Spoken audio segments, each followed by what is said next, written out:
दोस्तों, आपको पता होगा कि गूगल के प्ले स्टोर पे 50 से भी ज़्यादा एप्लीकेशंस है, जैसे Google Chrome, Google photos, Google maps, Google translate, etcetera etcetera. तो इस वीडियो में मैं आपको 3 गूगल के ऐप्स के बारे में बताऊंगा कि वो कैसे बने और उनके पीछे की इंटरेस्टिंग स्टोरी क्या है। तो इस वीडियो को एंड तक ज़रूर देखना। So let's begin the video title hidden story behind the formation of Google apps. App 1 Google maps. Google maps आज हर मोबाइल में रहता है और उसके 1 बिलियन प्लस डाउनलोड्स हैं।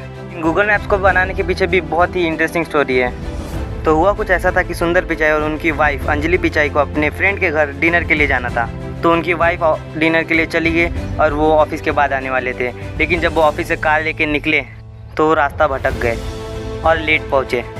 लेकिन तब तक डिनर ख़त्म हो गया था और उनकी वाइफ भी वापस घर जा चुकी थी।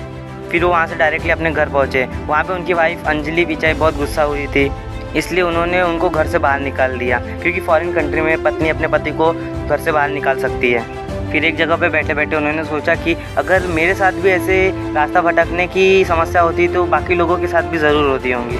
तभी उन्होंने अपनी टीम को बुलाया और कुछ ऐसा ऐप बनाने के लिए बोला जिससे लोग कभी अपना रास्ता ना भटके और उनको उनकी डेस्टिनेशन ढूंढने में कोई भी प्रॉब्लम ना हो। फिर महीनों के हार्डवर्क के बाद 8 फरवरी 2005 को गूगल मैप्स लॉन्च किया गया। तो नेक्स्ट ऐप है गूगल ट्रांसलेट। एक बार सुंदर पिचाई चाइना गए थे और उनको बहुत भूख लगी थी, इसलिए वो एक रेस्टोरेंट में गए। उनको थोड़ी बहुत चाइनीज़ आती थी लेकिन इतनी भी ज़्यादा नहीं आती थी।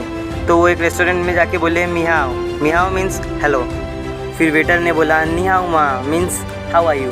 फिर वो जब साउथ इंडियन खाना मांगने लगे जैसे कि सांभर इडली, तो चाइनीज़ लोगों को कुछ नहीं समझा और वो बार बार निहाओ मा बोल रहे थे। तो वो वहाँ से इरिटेट होके बिना खाना खाए ही चले गए। फिर वो वहाँ से डायरेक्टली होटल गया और 25 लोगों की एक ऑनलाइन मीटिंग को अरेंज किया, जिसमें उन्होंने बोला कि क्यों ना हम गूगल ट्रांसलेट बनाएं। फिर क्या हुआ, कई महीनों के मेहनत के बाद 28 अप्रैल 2006 को गूगल ट्रांसलेट को लॉन्च किया गया। लेकिन सबसे पहले गूगल ट्रांसलेट में बस 2 भाषाएं हुआ करती थी, लेकिन वो नंबर बढ़ते बढ़ते आज 108 भाषाओं के साथ गूगल वर्ल्ड वाइड फैला हुआ है। Now last app 3 Google lens. Google lens के भी पीछे बहुत ही इंटरेस्टिंग स्टोरी है। तो हुआ कुछ ये था कि एक दिन सुंदर पिचाई अपनी बेटी के साथ गार्डन में बैठे हुए थे और उनकी बेटी ने उनको एक फूल ला के पूछा कि पिताजी ये कौन सा फूल है, लेकिन वो बता नहीं पाए। फिर उन्होंने दूसरा फूल ला के पूछा कि ये कौन सा है, फिर भी वो बता नहीं पाए। तो उनकी बेटी ने बोला कि पिताजी कहने को तो आप IIT के पढ़े हो, लेकिन आपको ये भी नहीं पता। तो ये बात उनको बहुत बुरी लगी, लेकिन उन्होंने इसमें से भी एक इनोवेशन का आइडिया ढूंढ लिया और बोला जब मैं इतना पढ़ा लिखा हूँ, मुझे नहीं मालूम तो बाकी लोगों को क्या मालूम होगा। फिर उन्होंने 20 लोगों की एक टीम बनाई और बोले एक नया ऐप बनाते हैं गूगल लेंस, जिससे अगर हम कोई भी फूल को या फिर कोई भी फल को अगर स्कैन करेंगे तो उसके बारे में पूरी डिटेल्स आ जाएंगी। फिर से कई महीनों की मेहनत के बाद गूगल लेंस बन गया और 4 अक्टूबर 2017 को उसे लॉन्च किया गया। गूगल लेंस भी बहुत सफल हुआ।